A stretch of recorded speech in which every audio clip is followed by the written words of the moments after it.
What's up, military millionaires? My name is Alex Felice, and today I am with my fabulous, as always, co-host, David Pere. What up, Dave? What's up, Alex?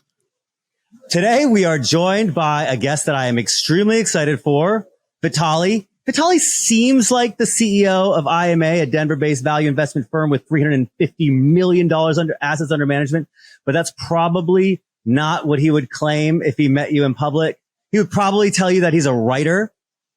He writes 2 hours every day, most of it going to contrarianedge.com and the rest of it going to his now 3 published books. One of them, the most recent, Soul in the Game, which I just completed and is tremendous.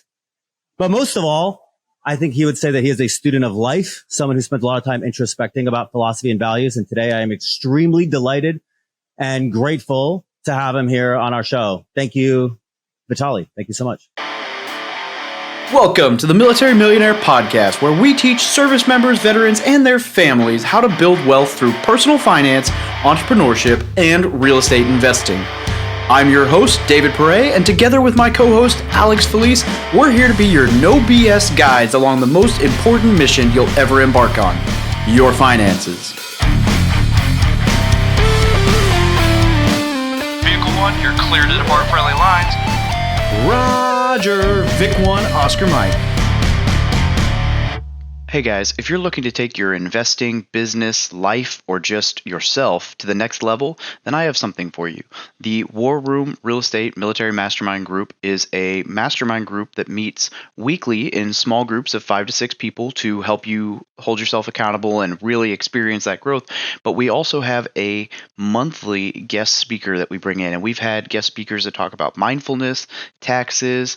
We're bringing in somebody to talk about marketing. We bring in very specific topics that will adhere to very broad, any kind of real estate investing or entrepreneurship that you want to do, and will really help you out. And we let you ask these speakers questions and get very personal with them. And then back to the small groups, weekly accountability for what you're trying to achieve, and just being surrounded by like-minded people. And they say your network is your net worth. I know that's an overused phrase, but I recommend that you check it out. So just shoot an email to wrmastermind@gmail.com. Once again, that's wrmastermind@gmail.com, and we'll send you some more information. Alex and Dave, thank you very much. I'm excited to be here. Yeah, welcome to the show, brother. Yeah. So I'm curious right out of the gate, how did you find us? I think I'll be completely honest right now. So I think I had my assistant go through podcasts and look at different podcasts that she thought would be good for my book, and she reached out to you guys. Well, you're in the right place, and generally, I've never been so excited to help you help a guest sell their book, and this one deserves to be bought by everybody that in our list. And Vitaliy has tremendous wisdom in both investing and life wisdom, like nobody we've ever had on the show before. So I'd love to hear the 5-minute story of your life and how we got here. Well, so I'm going to start from today. So I'm a CEO of IMA. It's a value investment firm in Denver. And I'll tell you a little bit what we do. So people come to us and say, Vitaliy, here's my life savings. Please don't screw it up. And so that's what we do. We manage their money, make sure, so they get through recession or whatever. So, we don't lose money for them in the long run. Now, more importantly, I have a wife and 3 kids. We live in Denver. My son is the oldest child is 21, and my youngest is 8, and middle one is 16. And as you can tell from my accent, I'm from Mississippi. No. No, I was born in Russia, and I used to say this, with pride that I'm from Russia. Now there's a lot less pride when I say this, and I say I'm from USSR. I was born in the USSR, but so I was born in Russia. We moved to the United States, my whole family, in 1991. So I was 18 years old, and so we lived in Denver for 30 plus years.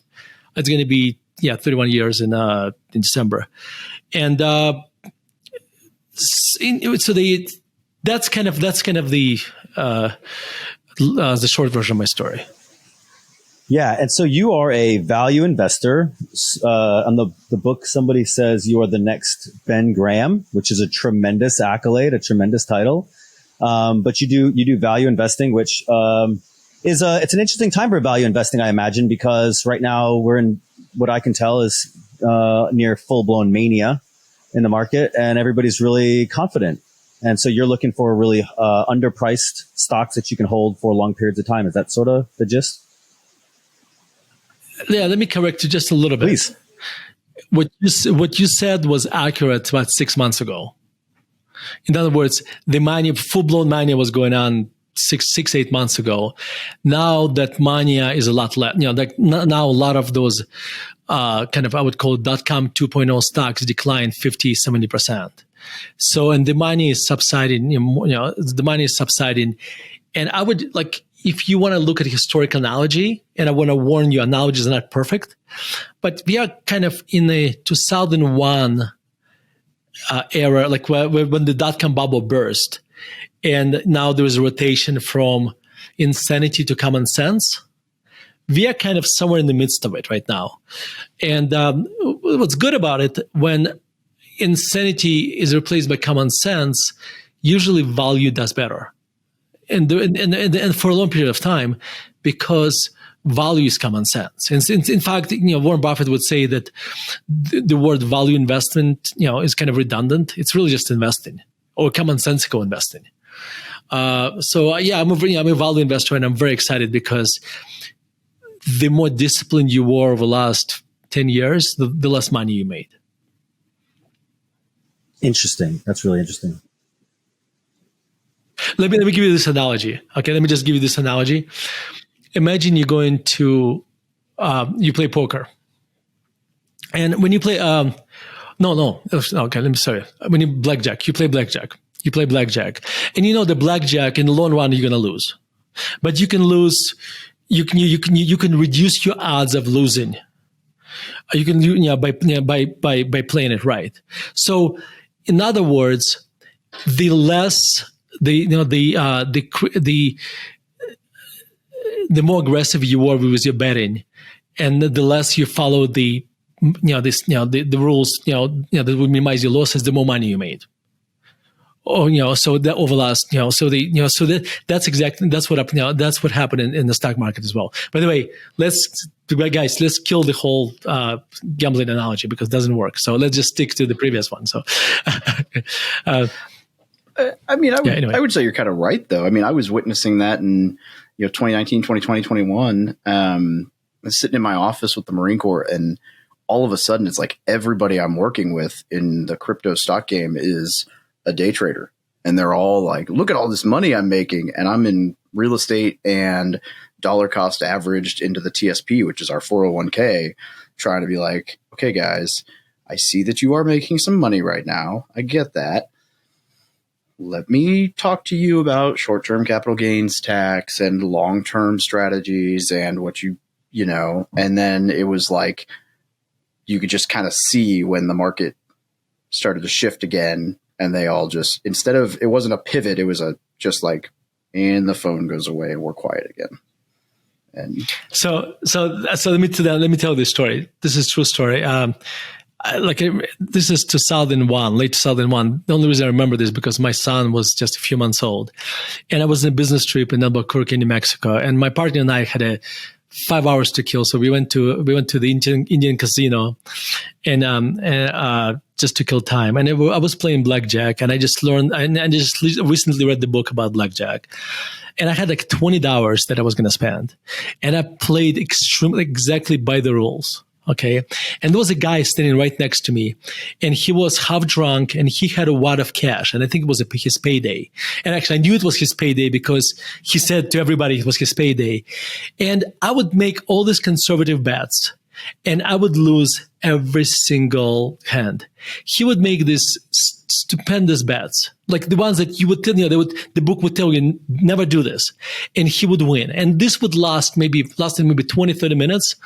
And there was this huge crowd kind of around him because he was making all this money. And I was sitting right there, right next to him, making these conservative bets, just trying to buy time. And I was losing. And then, after a while, the odds caught up with him and he lost it all. But this kind of things happen in the stock market all the time. And I think this is what happens during the bubbly time, because the crazier bets you make, the more money you make for a long period of time until you lose it all. And so the difficult part for somebody like me who's entrusted with somebody's life savings is to keep doing the right thing, even though you look like a complete moron in comparison to the guy who is who is basically speculating and making irresponsible decisions, I would argue. I have a quote that I think you will like that references exactly this. Those who are unlucky in life in spite of their skills would eventually rise, while the lucky fool might have benefited from some luck in life. Over the long run, he would solely converge to the state of a less lucky idiot. Each one would revert to his long-term properties. Yes, there's a shorter quote than this. I love it. In the stock market, the money returns to its rightful owner. So, well, I was quoting Taleb, and those who know me in person know that I can't go a moment without quoting Taleb. Well, it's ironically so. People seem to forget that like a 50% hit takes 100% return to get you back to where you started. But yeah, so ironically, when you said your assistant was looking for podcasts, I was like, well, she probably could have just typed in the name of your book into Google and it would have found some of our episodes. Because I know that we've referenced the phrase soul in the game on podcast episodes from Taleb's writings because Alex loves that reference. And I would say that concept is something that it maybe, it's almost egotistical to say that you have soul in the game on some level in life. But like Alex with his camera and videography for a long time, I would say on some level, it's I don't know. Hey, Vitaliy, I have one more question. I have one question about investing for you that maybe a little bit outside of your wheelhouse, and then I'd really like to talk about the book. Dave and I are real estate investors, and our primary user base are real estate investors. Most of the conversations we have about equity and stock investing they go such like this. We don't know, and we don't spend enough time doing the research as someone like yourself does. And so what we do is we dollar cost average the S&P. That's basically our equity play. That's our play for equities for the most part. And what we do is we focus on real estate for the most part. So as a guy like me who is I want to buy a value investor, and like you said, that's redundant. What I really want to do is I want to buy properties that are underpriced, right? Simple. I want to buy properties that are underpriced. And I'm sort of contrarian in nature. So I say all that to say from 2015 to 2017, the play in real estate was to buy these foreclosures because they were still coming up the 2008 crash. They were still coming up the bank balance sheets, and you could buy underpriced assets fairly easily. From 2017 to 2019, everybody was basically paying retail. From 2019 until today, people are paying, I don't know what they're basing the reality. I don't know where they're getting reality from. So like with that information, I know you're not a real estate guy, or I don't think you are. How does a guy like me, what's my play for trying to buy underpriced assets in a place where I think people are paying grossly over what things are worth almost ubiquitously? So I actually have a few thoughts on real estate. Well, let me answer your question first. I think it's very important to have, like this actually, what I'm about to tell you applies to in stock market investing as real estate investing. When there is nothing else to buy, when you don't see opportunities, when you don't see like 50-cent hour or 70-cent hour, whatever you want to try to get to, when everything is overvalued, you do nothing. And sitting on your hands is extremely difficult, and it's painful, and there is this FOMO. But everything in stock market goes in cycles. So does real estate. Your dollar is going to buy so much more when people that bought overvalued assets are now scrambling to make the payments, and at some point we're going to go through painful readjustment, and then that money will buy a lot more. But be able to sit on your hands is very, very difficult. So my advice to you: find another hobby for the time when you have nothing to do. And because I do this, as a stock market investor, I do this all the time. There are times where we have 30-50% cash because we're looking for high quality companies. We want to buy them when they're undervalued. which sounds probably very similar to what you're trying to do. You're trying to buy great real estate, probably in great locations. You want to buy it cheap, right? And when you have, like in my case, when I have nothing to buy, we just study new company. We just study and keep building our watch list. Company we like to own, and then figure out which price we want to buy, and then just wait. About real estate market, I am extremely conflicted and confused about it, which is probably reflects an opinion of almost everybody who spent time analyzing it. Because if you think about what happened over the last 3 to 5 years, especially since the pandemic low, right? Real estate prices skyrocketed. And for a while, you could justify that interest rates were low. At least affordability has not changed. Now that interest rates went up, let me give you a number. This I'm trying to recollect the numbers, but I think median house in the United States costs about $420,000 roughly. Okay.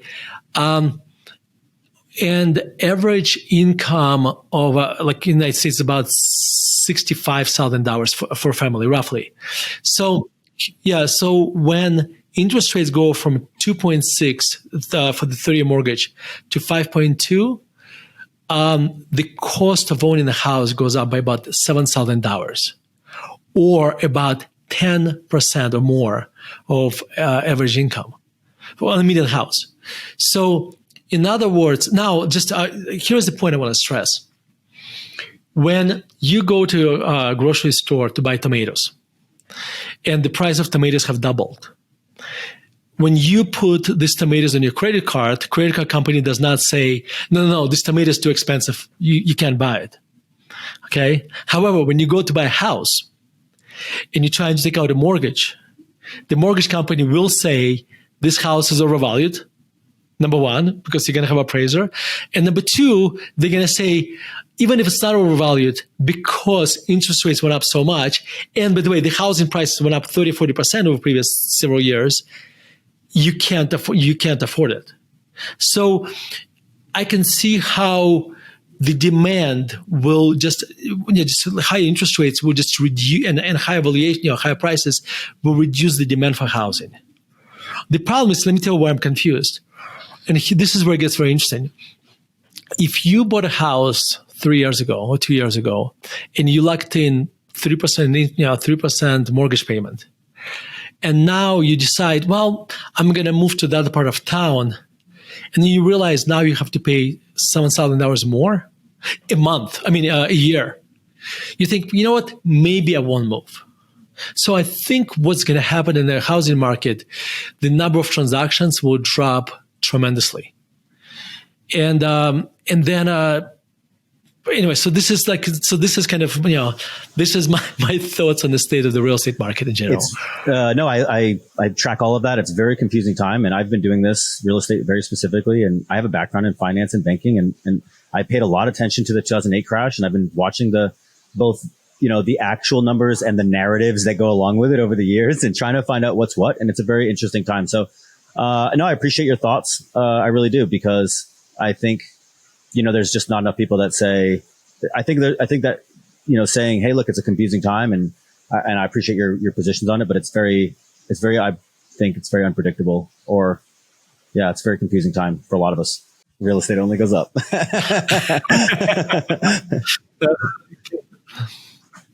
Okay. So I have not read your first two books, which are about value investing, fairly specifically investing.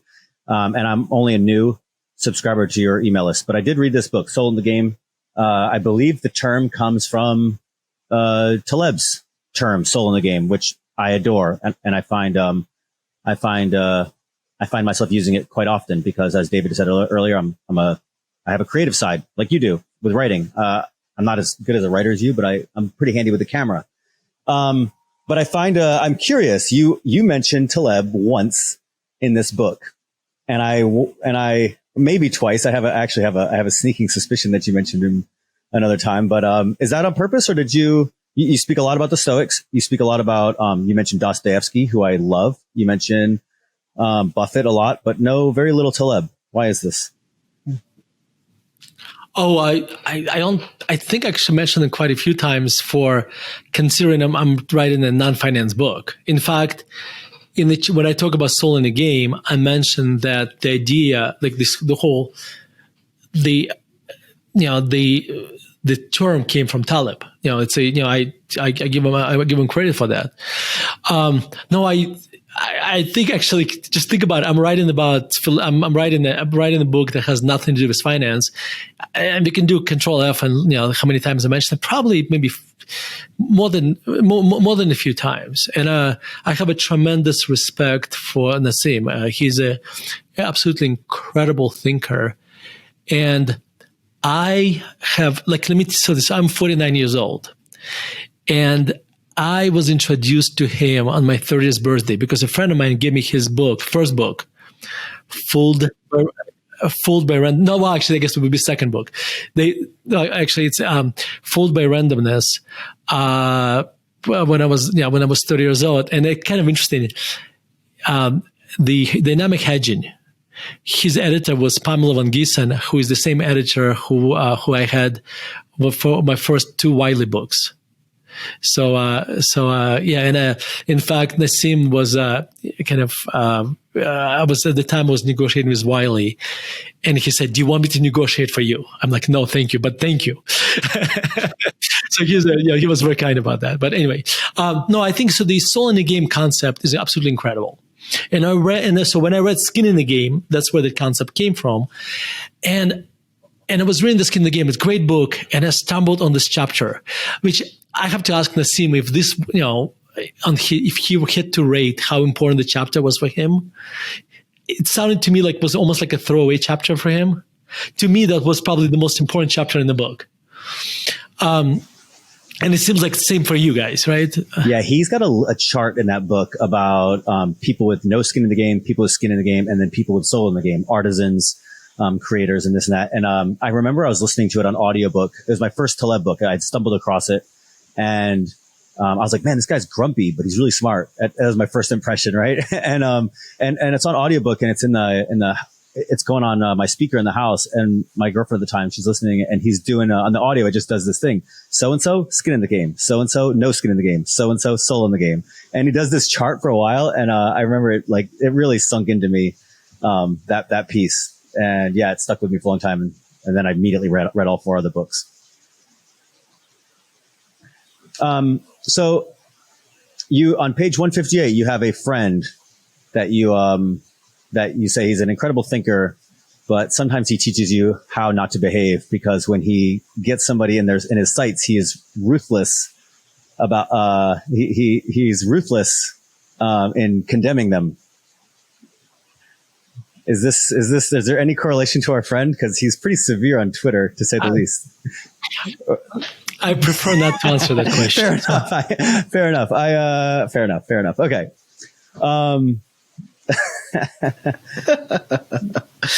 Trying to get people in trouble, Alex. I'm gonna talk about something I read this morning's chapter that I'm bad at this. I don't know how familiar you are with the disc profile personality thing, but I'm like a 99I.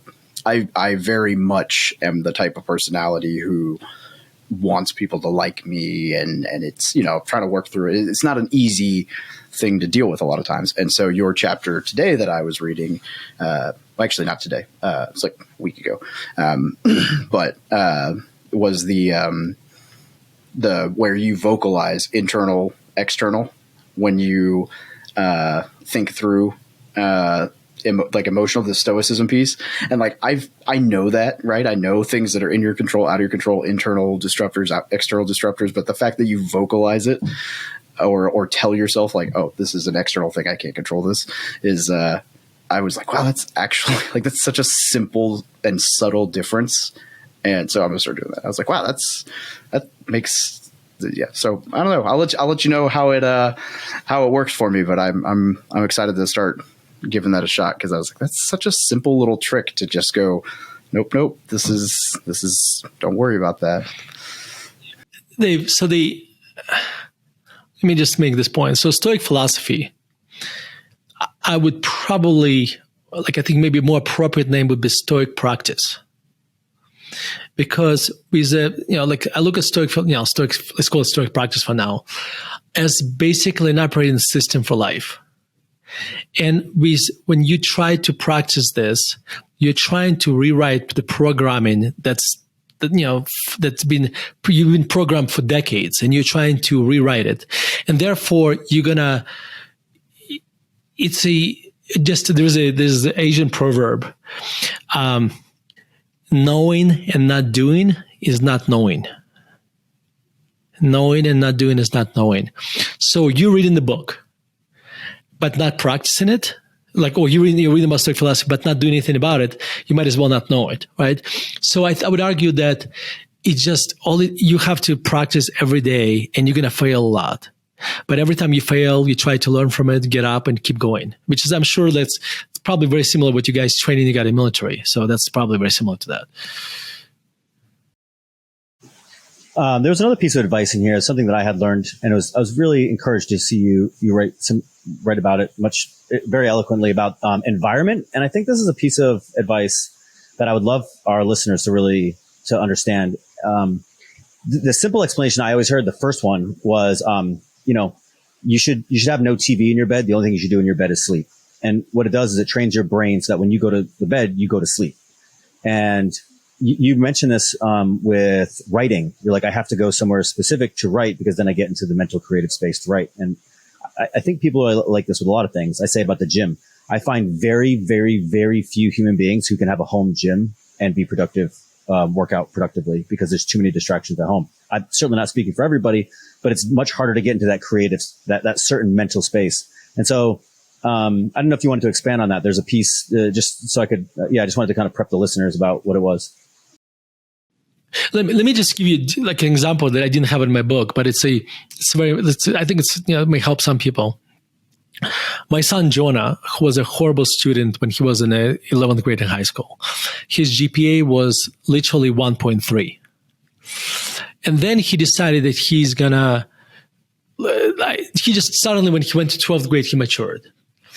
And he realized that he can't study at home. He just can't. So he would go to different libraries, and that's where he would study. And that's what worked for him. And he would tell me that when he goes to a library, he would spend 1 hour in one room, then go to another room for another hour. And that's something he needed to do. And even today, when he studies, he spends a couple hours in one Starbucks and goes to another Starbucks. And that's what works for him. So he can't study in our house. He can't study in his apartment. He needs to be somewhere else. And so we all need to figure out what works for us.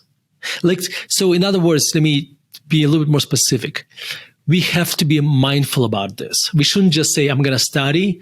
We also should think, where do we study best? Is it at home? Is it at Starbucks, at the library?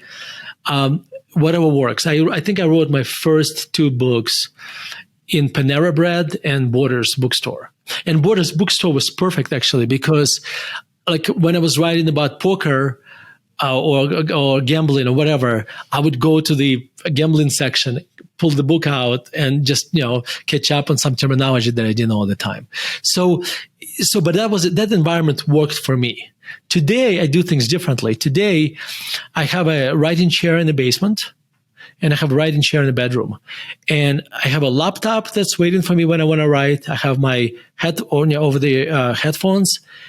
and I write. And I find that I like to write in a dark room. So that's why I like to write in the morning, or or sometimes in the evening. So that's how I work best. Yeah, that makes perfect sense. Like when I moved back here from California and got out of the military, during the pandemic, I had to work from home a decent amount, and I realized very quickly I did not want to do that. So I made sure to buy, it's a house, but it's a home office, but the home is not where I live. So it's a Airbnb upstairs and then office downstairs. And then it's 20 minutes from my house, because I was like, I want to be able to go to work And because I realized when I'm in the house, it would take me forever to actually start working because there's always something around the house to do. And then I would never shut it off. It was impossible to shut it off because there's always another project to work on. So I struggled to shut it off and play with the kids. And so now it's like, okay, time to go to work, time to shut it off and go home. But then I've realized lately, like when I need to think through a problem, this isn't the room to do it in. It's either the conference room or go on a hike and sit at a picnic table outside. So I agree completely. There's like different settings for different things. But yeah, most of our listeners, I believe, are younger, right? They're 18-year-old service members that are either just joining or probably, less than 25 that are getting out. And a lot of them want to be entrepreneurs. Everybody wants to be an entrepreneur these days. And a lot of it comes with I don't want to say self-discipline, but self-scheduling at the minimum, and understanding how to set your day up and, using environments to your advantage. I was very late in life when I figured this out. And now it's like, dude, I live in a Starbucks because I like being around people. I don't want to talk to them all the time, but I like being around them. And I got my headphones in. Most of the time there's nothing listening. Also, I got enough thought about that. But I go there and it's like, now I'm in work mode. And when I go to the gym, I'm in lift mode. And when I'm at home, I'm in, girlfriend mode. But it made me think, that comment just made me think of something you had towards the end of the book. Throughout the book, you talk about classical music and your love for classical music. And you may have changed my mind about something. I don't listen to classical music. And to be honest, I have no intention of picking it up personally, but I listen to a lot of music when I write and it's distracting. And I had never considered the fact that the lyrics, and the way you put it, I think in the book was you're listening. It's like trying to listen to two languages at once. And I'm trying to think about what I want to write. And I have this music in my head. And now I'm considering, how can I find music without lyrics? Because it's really jamming up my mental space. So let me tell you the story. So this is okay. So my son, Jonah, was born in 2001. So this is like early internet at the time. And I read about a study, but I haven't read the study. It was called Mozart Effect. And basically the headline I read was, if your kids listen to classical music early, or especially to Mozart, then that gives them an advantage they will be smarter. Okay. So my wife at the time was 5 or 6 months pregnant. And this is before iPods or iPhones. So I bought a belt that had a speaker built into it. And then we had a CD player that we also put it there. And my wife walked in the house for hours, and playing Mozart's music into her belly. Okay, because I wanted to give my son an early start in being a genius. And when he was growing up, I listened to classical music all the time. He would listen to classical music. And then I actually read the study a few years ago. And the study was basically, it has Mozart effect, but it has absolutely nothing to do with Mozart. The guy who conducted the study, he liked Mozart. And therefore, when he was conducting the study, he used Mozart. The funny part is he could have used Metallica or AC/DC or anything else. It was really about music. It's really had nothing to do with Mozart. And the study basically found this. When you are listening to music, it activates a connection between your left brain and right brain.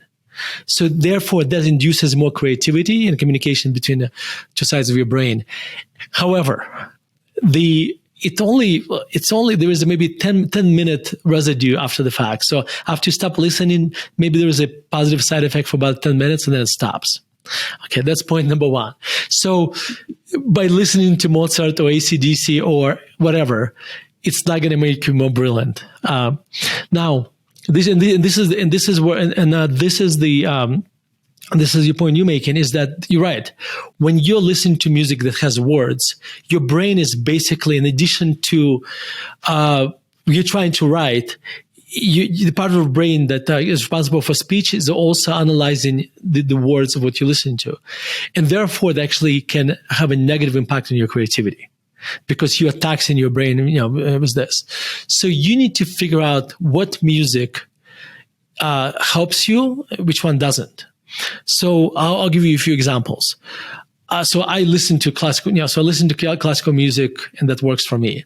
Now, I don't listen to any violin concertos when I write, because I find that violin, even though there are no words, it interferes with my writing. However, I listen to operas, and operas have a lot of words. However, I don't speak French, Italian, or German, so those words just kind of go past me. So my brain is not trying to analyze them because it doesn't understand them.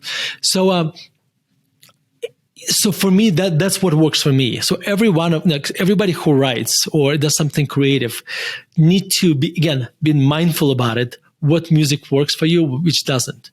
And by the way, Alex, on my website, I have this website, myfavoriteclassical.com. Okay. I have this article at the very top. It's called Gateway Drug to Classical Music. I created a playlist for somebody like you, where you listen to this music and you can't not fall in love with it. Okay. So myfavoriteclassical.com. And right there, it says Gateway Drug to Classical Music, or let me tell you the exact name I think that's what it is. It's at the very, very top of the website. Oh, okay. It's called How Do You Introduce Someone to Classical Music, at the very, very top. And there's a playlist at the bottom, and it's for Spotify and YouTube. And I highly encourage you to try it. Okay. And you'll see, maybe you can just use it for listening, for when you write. Yeah. Well, I spent a lot of time in the last few years writing, and I thought that interestingly enough, not to go on too much of a tangent, I wanted to write a book about risk, because I had been in banking for so long, and I watched people make these really gross errors about risk, but in their personal lives. And then, so I said, before I have the audacity to write a book that I think I know about risk, I'm going to go learn about risk. And that's when I stumbled upon Taleb, and I realized that I have no earthly idea. I have a lot more to learn before I have anything to teach. And, but I spent the last 2 years writing, and it helped me tremendously, both in my thoughts and being able to, sort of coalesce ideas, but also help me connect to people. And it sounds like a lot of the same, for your book. It sounds like writing has had a tremendous effect on you as well. And for the last year and a half since the pandemic, I haven't been writing as much because, it's just been difficult for me to get into my productive habits like I like. And I told my girlfriend last night, actually, over the last few nights in bed, I was like, dude, I've been inspired to write more because you make me miss it. So I'm grateful for that. And I will try to do it to classical music, and I'll let you know how it goes. If I do a lot of classical music when I write, but if that doesn't work for you, another kind of middle ground options. One is there's an app called brain.fm, which has just you can click on I want focus music, study music, or whatever, and it's all non-lyrical, and it's just kind of it's a weird mix, but it does help you. It's modern stuff that's designed to neurologically help you focus on whatever you want to. Or I'll do movie soundtracks that are non-lyrical. So Lord of the Rings, Star Wars, Pirates of the Caribbean, something upbeat, but still just, concert. But yeah, I do a lot of Vivaldi or Mozart or whatever when I'm trying to write. So Shelby just listens to lo-fi. She wants to listen to lo-fi. I was like, Wi-Fi, that sounds... yeah. Vitaliy, I got a question for you. What is your favorite part of the book? And I know that's a hard question. What's your favorite lesson, maybe? So when you write a book, it's very difficult to write anything original. Okay. And I think the most original part of the book for me, especially with the part where I learned the most, is about the art and craft. To me, that mental model of art and craft was, which I felt probably the most original, that was the concept where, so what happens in general about creativity, over time you read a lot, you get a lot of new ideas, you learn a lot from other people, and then you kind of put it together, and it's you use them as ingredients, and you make your own soup out of that, and you do your own kind of mixing and stuff. Wow, when I felt what art and craft, all the ingredients were mine. It was probably the most original idea in the book, I would argue. And so that's, for that reason, I would say probably my favorite. Can we go into a little bit? I was actually a little offended about that chapter at first, before I understood it all, but I'd love to explain it for our listeners. Yeah. Well, so let's talk about what art is. Well, actually, let me tell you the story like I use in the book, but you can, so my brother, my son and I, we are in Venice, and we took a trip to this little island in Venice, Murano, where we went to the glass factory, and they basically made it like there was a 30-minute demonstration of how they make different things out of glass, and then they hoped we would buy something in their store. Okay, so watching this guy take a hot bulb of glass and put some triceps in it, and in the matter of 30 seconds or a minute, he makes a horse, like a beautiful horse, out of this just bulb of glass. Okay. And by the way, if you go on YouTube and if you just type Murano horse, you'll see videos of this. It's literally the horse is born in front of your eyes. My brother Alex and I and my son, after we were done with this, we were walking around Venice, and we were kind of thinking, is that an art or craft? Like the creation of this horse. And then we look at we stop by all these different stores, and we see these horses, and they all look the same. And then we're like, well, okay, maybe it's not an art, maybe it's a craft. And then I realized, you know what? It's an art if it touches you. That's an art. If it's not, if it doesn't touch you, then it's not an art. Now, but then I realized we were asking the wrong question. The question is, for this guy who is creating this horse, is that an art for him, or it's a craft? And this is my insight. When he was working on this horse for the first time, like years ago, and at the time, he had no idea how it's going to look like. Okay, so he had this, and this is how I feel when I write. There is this, on the one side, I have a curiosity how it's going to look like. On the other side, there's a fear. And you have this, am I going to be able to do this or not? And there's this always tug of war between these two emotions, conflicting emotions. And to me, that is what art is. When you have this kind of curiosity and fear. Okay, however, now let's say this guy made this horse, after he made horses for 3 years.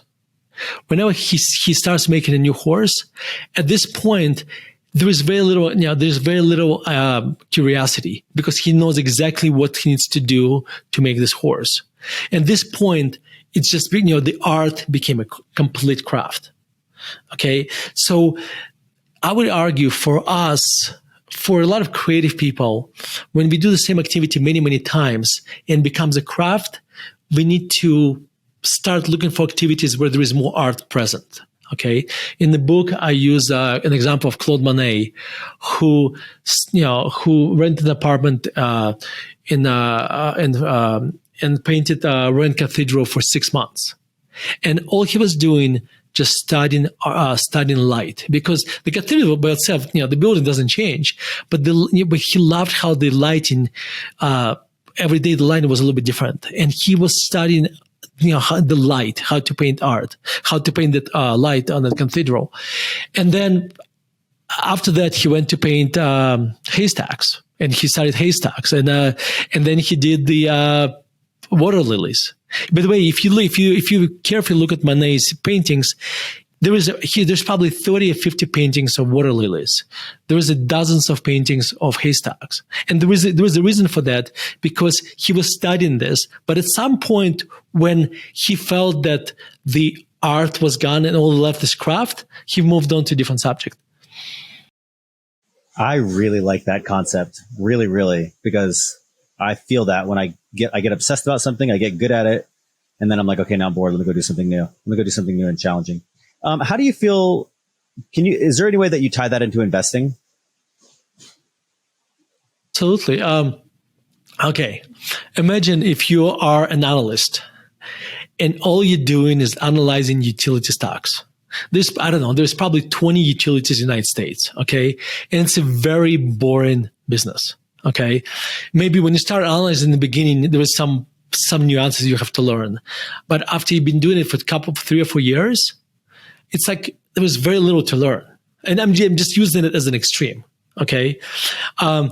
And so suddenly what's in the beginning was an art for you because there was a lot to learn. Now it's all craft. Now you learn very little. So the beauty of investing in general, especially being a generalist like I am, I get to learn every single day because I get to learn about many different industries, different companies, different countries. So for me, investing is an art because the amount I can learn, because if I was just analyzing utility industry all day long, it would be all craft, no art. And by the way, I want to make this point clear. If you're, actually, because I just going to contradict myself. If you're in a domain where everything you do is just completely art and there is zero craft, you're going to be miserable too.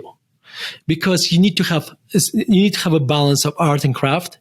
And so, because every time I am analyzing something, and I'm doing it for a long, long time, I develop craft as well. And the craft is very helpful in creation as well. So I don't want to say you only want just art. You want to have a healthy balance between art and craft. Not too much of one, not too much of another. Extremely insightful. And, life is such a game of self-awareness. And, for 30 years of my life, I called myself, I was like, I'm an analytic. I'm not creative. I'm not a creative type. And then, I love that face you just made at me. And then I picked up a camera. And along the way, I was like, oh, actually, I'm extremely creative. You got to find the way that works for you. And so now I feel so much of that sort of mode that you just talked about, where I'm looking for the next thing that I want to get good at. And then when I get really good at it, I'm like, okay, but now I want to go find my next, chaos or my next obsession. And I just didn't appreciate that, till I was so much later in life. And so I love the opportunity that we get to, and this book that you get to share that with people who hopefully can learn it sooner than me. Yeah, this has been good, man. I always just end up asking if there's anything that we've missed that you'd like to cover. I feel like we've kind of run through the whole book and in some investing and inspirations and classical music that we're trying to convince Alex to change his archaic ways on, and actually the opposite of archaic ways. This is actually, this is the only thing about your life, Alex, that is not tested by time. Actually, so that's a good point. But, and with that in thought, I like everything old, right? Lindy. I live by Lindy. So if the author's generally so sorry, Vitaliy, if the author's still alive, then I'm usually not interested. But you bring up one of my favorite quotes in this book completely unexpectedly. And I think about this in terms of investing in life all the time. You bring up a Dostoevsky quote about self-deception. If you, I don't have it. Unfortunately, I don't have it on me. Yeah, no. So I think it goes something like this: don't lie to yourself, because the easiest person to lie to is to yourself. And when you start, and I think it continues, which I think I shortened in the book. But if you can continue to deceive yourself, you're gonna stop loving. Something along those lines. It's from Brothers Karamazov. Yeah, so I think the self-awareness is probably, in mindfulness, are this incredibly important concepts. In fact, so think about this. I've been working on this essay on the mindfulness for last month, and I'm only 7 pages into it. Okay, I was talking to somebody today who said how slow he's at writing. I said, well, this is my pace. And because I'm learning a lot as I'm writing, and I'm writing a few paragraphs a day, because every single word I have to think about, is that the right word? Is that what I think? Because I'm literally thinking through writing. But I think the mindfulness is so important, because let me give you this 2 analogies. Okay. You land at the airport. Okay. You get off the plane. It's a big airport. Looks like all the other airports you've seen before. And you need to get luggage. So what do? You look left and right. You find the green sign, baggage claim. And then you're going through the airport looking for other signs that say baggage claim, right? And when you're doing this, you're just looking forward. You're not looking left and right. You're just going for baggage claim. Now, this is one state of mind. This is where you just focused on this baggage claim. And by the way, while you're running through the airport, you have absolutely no idea the people we just passed by, the stores, that were behind you, etc. Now, imagine you're in a museum. And this is like, for me, it would be impressionists and artists I love. And you go through painting to painting carefully. You look at one painting. When you're done, you go to another one. You look left and right. There is an exit sign somewhere, and you're kind of aware that it's there. But that's not what you're focusing on. You're just focusing. The time kind of stops, right? The past and present don't matter anymore at this point. All you're focusing are the paintings around you. And I would argue the airport that's how a lot of times we run through life. It's we're in this baggage claim mode. We're just looking forward and we're not looking left or right. But when you're mindful, you start noticing things. When you go to the park, and you're not just walking, but you're actually noticing how the light is playing on the grass, on the trees. You've been fully present, and I would argue that you experience your life so much more when you're doing that. Also, a lot of times, the opposite of mindful is mindless. Okay, and mindless is a state where we just do things because we've done them in the past. Because there was this Ellen Langer who wrote a lot of books on mindfulness. She tells this story, which I love.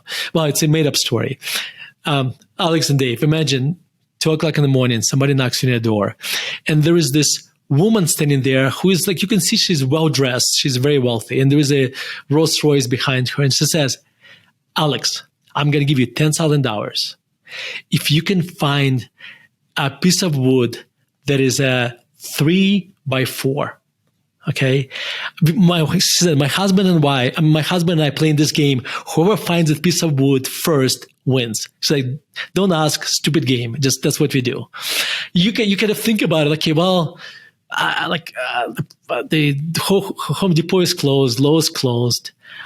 I don't know. I have no idea, like junkyards. I don't know where else to look for, for the piece of wood.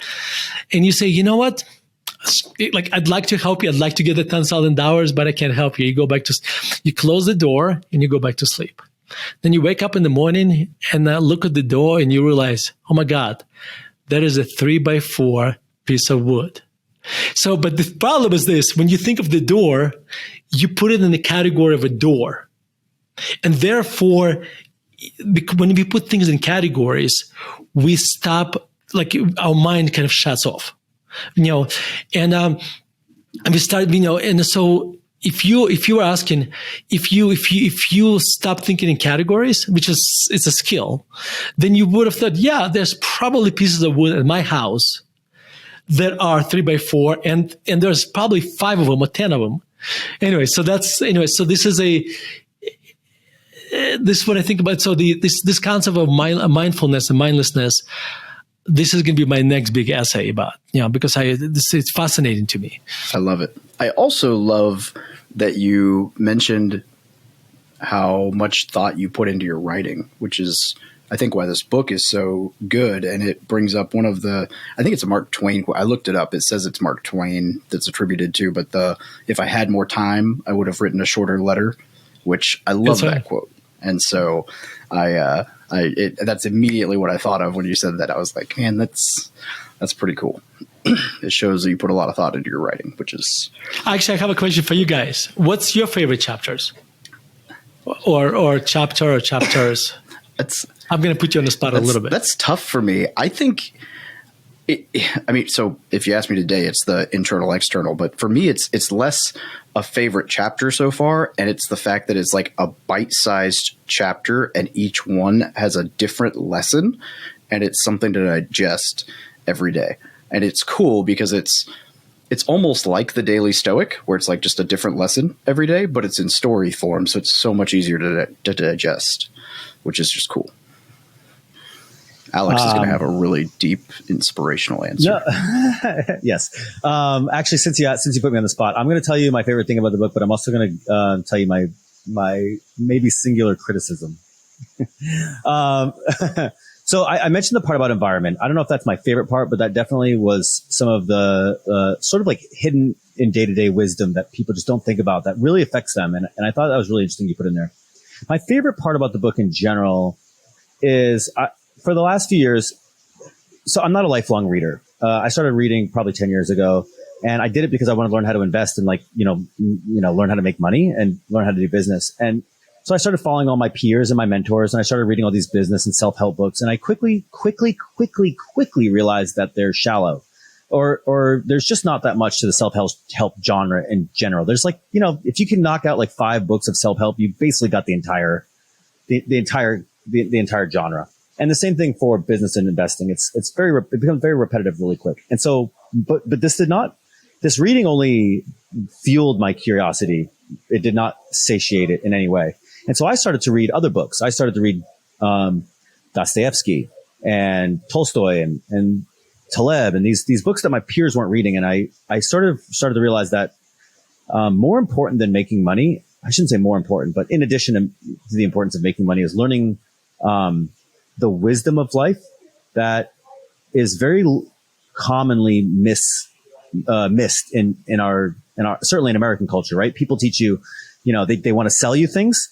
They teach you how to buy things, right? And that's the bulk of it, right? That's the bulk of it. They teach you these really shallow lessons. And so I have been on this mission to read about, learn, and hopefully at least teach a little bit of wisdom along the way. And you have done a tremendous job. It's the same reason why I like Taleb. You said, I didn't want to reference him because that's a finance book, but I never thought about that as a finance book. That's a philosophy book, with a finance distraction.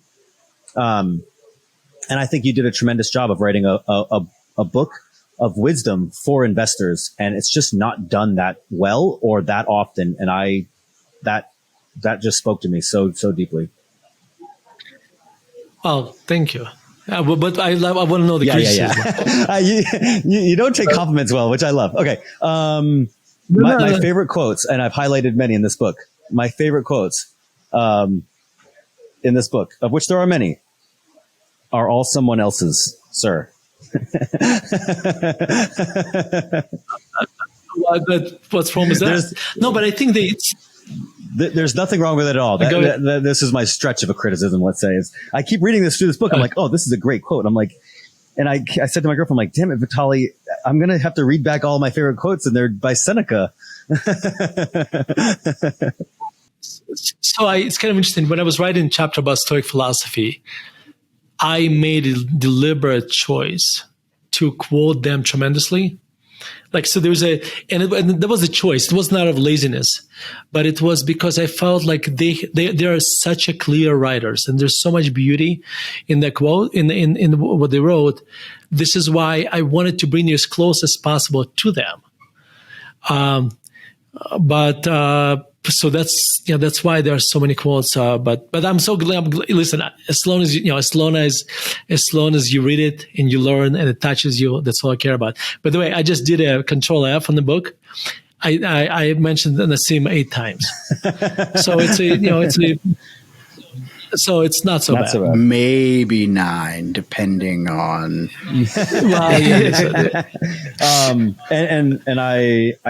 I would not be true to myself if I didn't say the word, if I hadn't said something about criticism, but no, I don't have much criticism. You just missed the whole point of the Seneca chapter. That's the reality. I don't have much, in the way of criticism, and which is not like me, because usually I'm rife with it. Usually I'm good at it. No, he's been unusually nice to you on this podcast. He's normally mean. Thank you for both constructive feedback and for the kind things both of you guys said. Thank you for joining us. This has been awesome. Okay, so obviously we've mentioned the book, and everybody can go and I'd imagine Amazon, but is there a better spot to buy that? And then where else would you like people to reach out if they'd like to get a hold of you as well as the book? So, you can buy the books wherever you buy books, it's there. But So the book has a website, soulinthegame.net. Okay, let me tell you 2 reasons why you may want to go there. The reason number 1, because after I finished writing the book, I couldn't stop writing. So I already wrote 4 chapters, and I'm working on the 5th one. And I can keep writing. So if you once you buy the book, if you go to the website, then there will be instructions how you can get more chapters, absolutely free. And also you can subscribe to my articles, which I guess Alex and Dave already subscribed to, and then you get my other writings as I write them. So I write about life, about investing. Yes, there is some classical, and at the bottom of each article, I write about classical music as well. So, so if you go to soulinthegame.net, you can subscribe. You can basically, you can subscribe to my articles and get new chapters. Now, if you're listening and watching this podcast, you probably like to listen. So this book is available on Audible. Okay, but also I do have a kind of what I call lazy man's podcast. Imagine instead of reading my articles, you can listen to them. And that's what really my podcast is. Somebody reads you my articles. So it's kind of articles on tape, in quotes. So it's if you look for intellectual investor or go to investor.fm, you can start listening to my podcasts. That's all. And just as one last plug for the book, in case, and I don't know that this needs to be said, because in case Alex and I recommending the book wasn't good enough for you, 4 other somewhat acceptable gentlemen that have endorsed this book who are, I guess, on par with Alex and I. No, I'm just kidding. But he's got endorsements from General McChrystal, Wim Hof, Carl Bernstein, author of All the President's Men, and Nassim Nicholas Taleb, all on the top of, on the back of the book and on the top of the website. So if those 4 gentlemen are willing to endorse the book, and if you don't know who those gentlemen are, or at least one of those gentlemen are, yeah, that's saying something. So yeah, it's pretty cool, pretty awesome accomplishment, and I mean, well deserved. It's an awesome book. So we really appreciate, for one, the copy of the book and the chance to read it, and for 2, your time today. This has been awesome. Thank you so much for joining us today. Dave, Alex, that was so much fun. Thank you so much, guys. Tremendous. Thank you. Thank you for listening to another episode about my journey from military to millionaire. If you liked it, be sure to visit FromMilitaryToMillionaire.com/podcast to subscribe to future podcasts. While you're there, we'd love for you to rate the show, give us a review on iTunes. Now get out there and take action.